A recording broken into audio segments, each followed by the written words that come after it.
नमस्कार दोस्तों, आप सबका हमारे चैनल पर स्वागत है।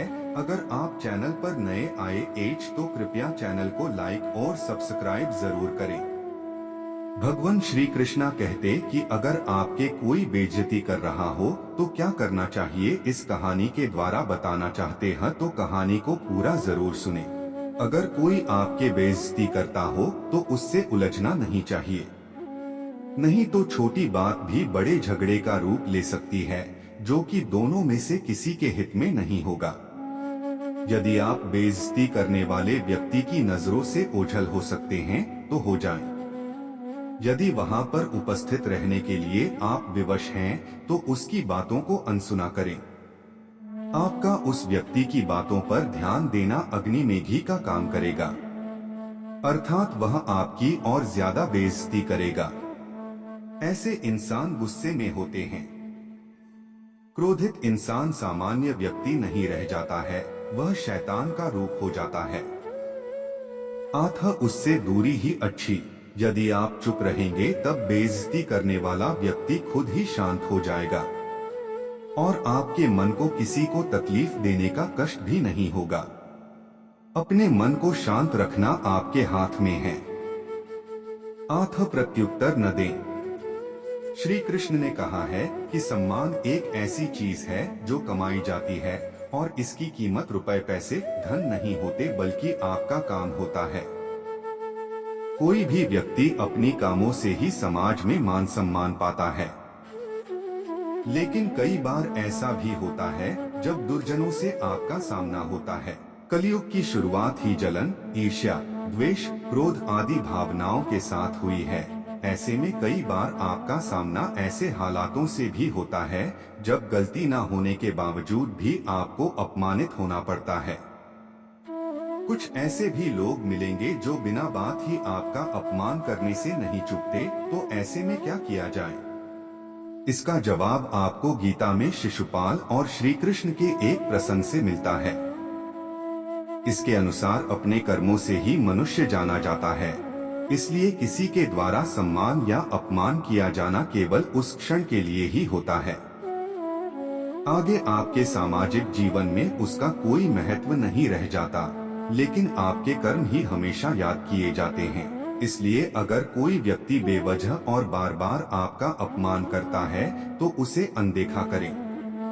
लेकिन हाँ, अगर एक सीमा से अधिक ऐसा हो तो इसका जवाब देना भी आवश्यक है।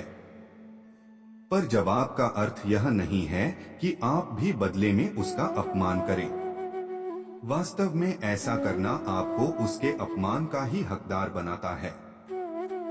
इसलिए यह जवाब भी आपको अपने कर्मों के द्वारा ही देना होगा।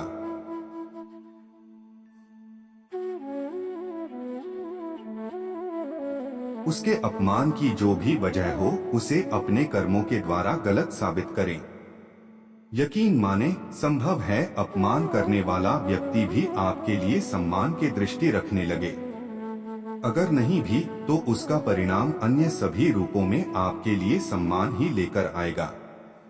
श्री कृष्ण और शिशुपाल के बीच एक करीबी रिश्ता होने के बावजूद संबंध अच्छे नहीं थे। शिशुपाल श्री कृष्ण की बुआ का बेटा था। इस तरह रिश्ते में दोनों भाई थे। इसके बावजूद शिशुपाल के मन में श्री कृष्ण के लिए अच्छे भाव नहीं थे। इसकी वजह थी श्री कृष्ण की पत्नी रुक्मिणी, जिससे वह कभी शादी करना चाहता था। रुक्मिणी हमेशा ही श्री कृष्ण को पसंद करती थीं और मन से उन्हें ही अपना पति मान चुकी थीं।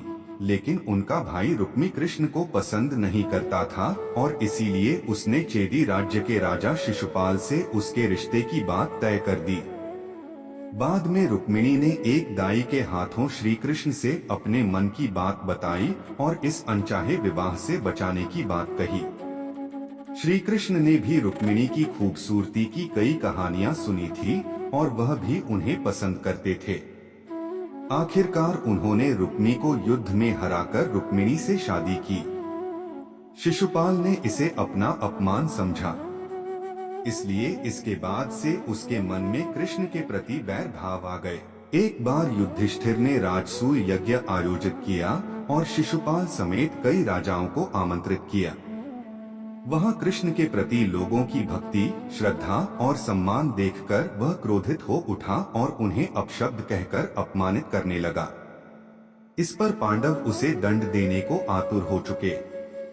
अर्जुन और भीम उसे मारने को उठे, लेकिन श्री कृष्ण ने मुस्कुराते हुए उन्हें रोक लिया और उसी प्रकार मुस्कुराते हुए निर्विकार भाव से शिशुपाल के अपमान भरे शब्द सुनते रहे। एक प्रसंग के अनुसार श्री कृष्ण ने अपनी बुआ को वचन दिया था कि वे शिशुपाल की 100 गलतियों को क्षमा करेंगे, लेकिन उसके बाद भी उसने कोई गलती की तो उसे उसका दंड अवश्य मिलेगा। श्री कृष्ण ने यहाँ वही किया। शिशुपाल लगातार अपशब्द कहता रहा और श्री कृष्ण उसके शब्द गिनते रहे। जैसे ही वह 99 शब्द पर पहुंचा, उन्होंने उसे चेतावनी दी कि अब उसे रुक जाना चाहिए, अन्यथा अच्छा नहीं होगा। लेकिन वह नहीं रुका।